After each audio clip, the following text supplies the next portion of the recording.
What is up, everybody, and welcome back to another episode of 5 cool mods for Fallout 4. The series was on a bit of a hiatus between the previous episode and the one before that. There was a whole month gap, but now I am trying to kind of revive it and start posting this at least a little bit more often. I know a lot of you guys do enjoy seeing this series because it really gives you a good idea of a ton of mods getting released all at the same time over some standalone videos where I only show you a few mods at once. Regardless, we have a pretty good mix of mods, not all armor or weapon mods like previous episodes. There's a lot of quality mods in this one, so with that, let's just jump right into it.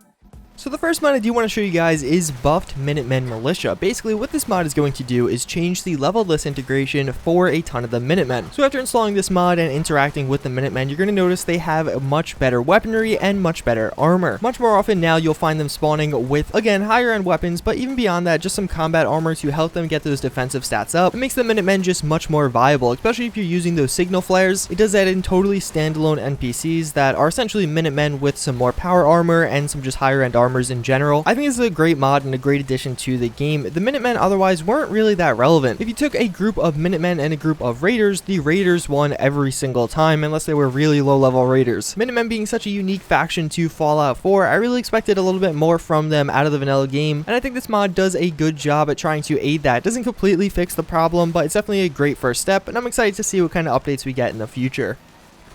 From the mod author that did bring us just another Piper outfit, we now have just another Cait outfit. More or less what this mod does is add a new outfit for Cait in Fallout 4. If you somehow don't know who Cait is, she is the companion you do find, kind of a Irish brawler of sorts, and now she has a much more akin outfit, at least in my eyes. The outfit itself is totally custom, it does look very high quality, the textures and even the models are pretty top notch. I definitely like the look of this one much more than some of the vanilla options that were available. It is again a relatively simple mod. You have two different ways of downloading this. You could download the replacer version, so it's just going to replace Cait's outfit in Fallout 4, or a standalone version, so you can kind of maintain the vanilla game and add this in additionally, or just give it to Cait as an armor piece. Regardless, again, I think this is a huge improvement over the vanilla aspect. With a good face mod or something like that can really make Cait into a much more viable companion and all around just be a big improvement. So then is the Colt Python. This is another mod that's been out for quite a while on PC, but only was just now ported over to Xbox One by Pimply Pete. This is someone who's actually ported over a number of mods and probably a lot of the weapon mods that you really enjoy using. It's a relatively simple revolver mod. I think the shining aspect here is the model. I think the model in this one just looks very good. It looks like a crisp revolver that I'd love to have as a sidearm, and that's actually how I use it. I use it as a sidearm in Fallout 4. There isn't a ton in the way in customization or anything like that. The sounds are custom, which do sound pretty good, although I think they could use a little bit of work in the future. Regardless, again, I think the model and the textures here are extremely high quality, and that's really the reason I would recommend downloading this one.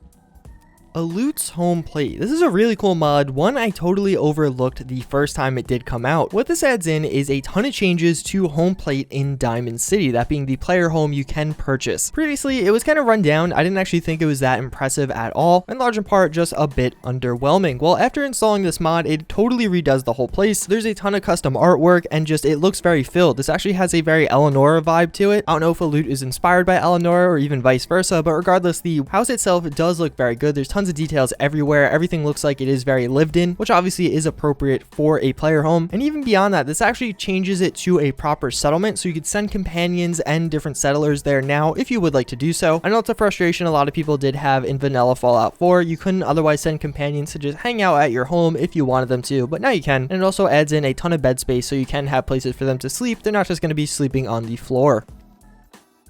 So last but certainly not least, we have an update to Westtech Tactical Optics. This is a pretty cool mod by Fading Signal, basically adding in a ton of new optics into the game. This most recent update does add a ton of new features. First and foremost, you get a few new optics to use as a platform. These look very cool. Fading Signal is really well known for making just unique and different mods, and he puts a lot of time and effort into all of them. This is the same mod author behind True Storms, and although new optics are cool, I think the really cool part about this update is some of the functionality that was added. Previously, you could have an optic that was a night vision optic or a optic that was kind of an infrared optic. Well, now you actually have a toggle switch, so you could switch between these different versions. There's two different ways of doing it. The first way is one we've seen other mods do in the past, so you favorite the item and then as you hit that key, it will cycle through these. So I'm doing different brightness levels on both the infrared and the night vision. That's why you kind of see it being very similar but slightly different, and then there is an off variant. Or you can actually do it in a more technical way and actually just bind it to a hotkey through Fallout 4. This functionality actually works really well. It makes these a lot more practical to use. use because you could have them equipped or not equipped and just cycle through the different options. I'm using one of the variants that has all the options available, so all the different brightness cycles as well as night vision and infrared, but you can also have it so it's just on or off, that being night vision or nothing, which I imagine a lot more people would prefer. There's even another functionality that when you have it in the toggled off mode, they won't be on your eyes at all and they'll actually be sitting on your forehead. Again, there's a lot of detail and time and effort put into this mod. I definitely think it's worth downloading based off this new update and even before. That's pretty much going to wrap it up for this episode of 5 Cool Mods. As always, I hope you guys did enjoy. I thank you all for watching and I hope to see you all next time. Later.